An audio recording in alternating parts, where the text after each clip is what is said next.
Au cœur de la paisible ville de Tonnerre, en Bourgogne, se cache un secret qui défie la raison et la nature elle-même.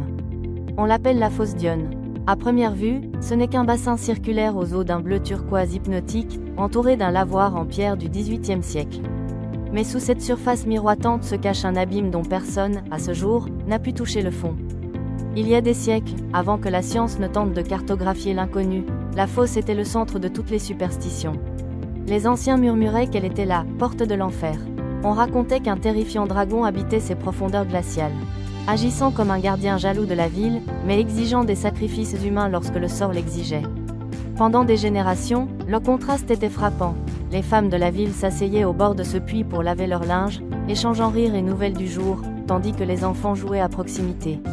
Ils ignoraient qu'à quelques mètres sous leurs pieds s'étendait un piège mortel, un labyrinthe de calcaire noyé où le temps semble s'arrêter. Le véritable suspense, teinté de tragédie, a commencé lorsque l'homme a voulu substituer la technologie au maïs en 1974. Deux plongeurs professionnels, équipés du meilleur matériel de l'époque, ont décidé de percer le mystère. Ils voulaient être les premiers à poser la main sur le fond rocheux. Mais la fosse ne se laisse pas apprivoiser si facilement. Plus ils descendaient, plus les galeries devenaient étroites, l'obscurité plus dense et oppressante. Soudain, le contact avec la surface fut rompu.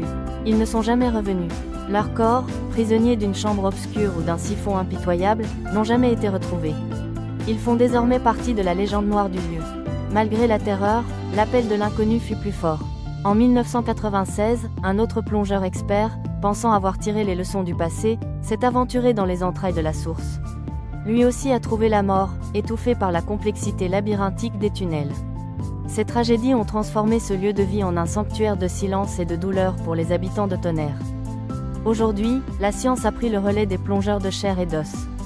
Des robots sophistiqués et des caméras haute définition ont été envoyés pour cartographier les galeries. Mais même les machines avouent leur défaite. Après une certaine limite, le courant devient trop fort, les passages trop sinueux, et les sédiments soulevés rendent toute visibilité nulle. La fosse d'Yonne reste une énigme géologique. On sait qu'il s'agit d'une source karstique, alimentée par des rivières souterraines complexes, mais l'origine exacte de toute cette eau demeure incertaine. En regardant ces eaux bleues étincelantes aujourd'hui, on ne ressent pas la paix habituelle des points d'eau.